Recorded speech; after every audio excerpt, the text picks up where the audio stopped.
खर्डा ग्रामपंचायत यांनी प्राध्यापक रामजी शिंदे साहेब यांना खर्डा शहरात दवाखान्याची मागणी केली।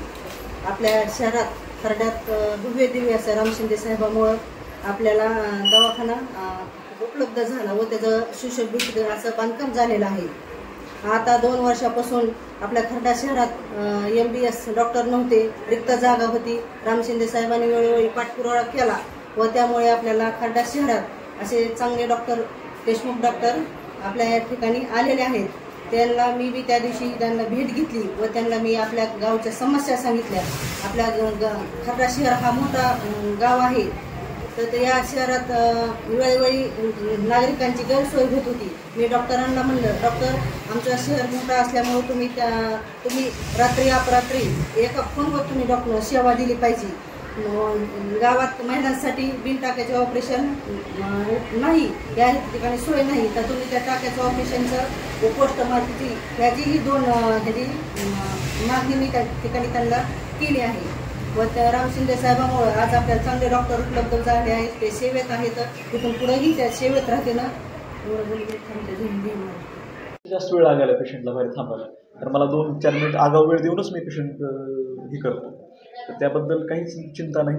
हळूहळू आपण सगळ्या गोष्टी सुरळीत करून जास्तीत जास्त सुविधा लोकांपर्यंत आपल्याला कशा पोहोचवता येतील याचा आपण प्रयत्न करूया। सगळा समूह, सगळी सुसज्जता आपल्याकडे असली की सुविधा द्यायला आपल्याला काहीच अडचण नाही। आणि मी असा माणूस आहे की समजा आपल्याला काही कमी पडायला लागले तर मी पटकन त्याचा पाठपुरावा करणारा माणूस आहे। मला काही अडचण वाटायला तुमच्यासारख्याला पटकन संपर्क करणारा माणूस आहे। आपण सगळ्या लोकांनी समन्वय साधून जर सगळ्या गोष्टी एकत्र केल्या तर आपल्याला काहीच अडचण येणार नाही सुविधा पुरवण्यामध्ये।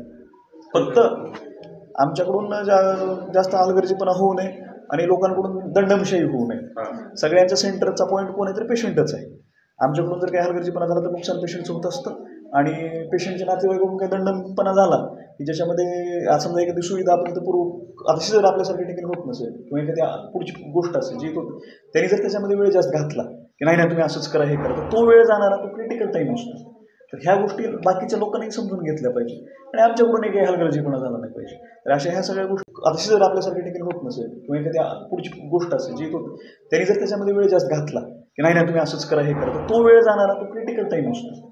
तर ह्या गोष्टी बाकीच्या लोकांनी समजून घेतल्या पाहिजे आणि आमच्याकडून काही हलगर्जीपणा झाला नाही पाहिजे। तर अशा ह्या सगळ्या गोष्टी आपण एकत्रितपणे करू। माझी ही पहिली पोस्टिंग आहे आणि आलोय मी as a permanent medical officer म्हणूनच आलो, म्हणजे मी शाश्वत तुमच्याकडे असणारच आहे बऱ्याच दिवसासाठी। तर त्या अनुषंगानं आता माझी पहिली पोस्टिंग असल्यामुळं मी तरुण आहे, मी कामाच्या बाबतीत उत्साही आहे। समजा एखादा माणूस खूप वर्ष सर्व्हिस दिलेला असेल थोडासा कंटाळा असतो, पण त्या बाबतीत मला तशी काही अडचण नाही। आणि पहिली पोस्टिंग असल्यामुळे ही पण अशी अडचण आहे की थोड्याशा प्रशासनाच्या गोष्टी, थोडं स्थानिक सहकार्य, स्टाफच्या गोष्टी, ह्या सगळ्या गोष्टीचा आढावा घेऊन पुढच्या नियोजन करून हळूहळू कसं आपल्याला ह्या सुविधा जास्तीत जास्त लोकांपर्यंत पोहोचवता येतील ह्यासाठीचा आमचा प्लॅन असणार आहे। आणि PHCचा सगळा स्टाफ, गावकरी आणि बाकी तुमच्यासारखे सगळे सहकारी जर असतील तर निश्चितच आपण हळूहळू ह्या गोष्टी सगळ्या कामाला योग्य सुविधा आणूयात आणि लोकांना सेवा देण्याचा प्रयत्न करूयात। गेल्या 5 दिवसांमध्ये मी जेवढी OPD काढली तर जवळपास 100च्या आसपास पेशंट मी तपासले दर दिवसा। दर दिवसा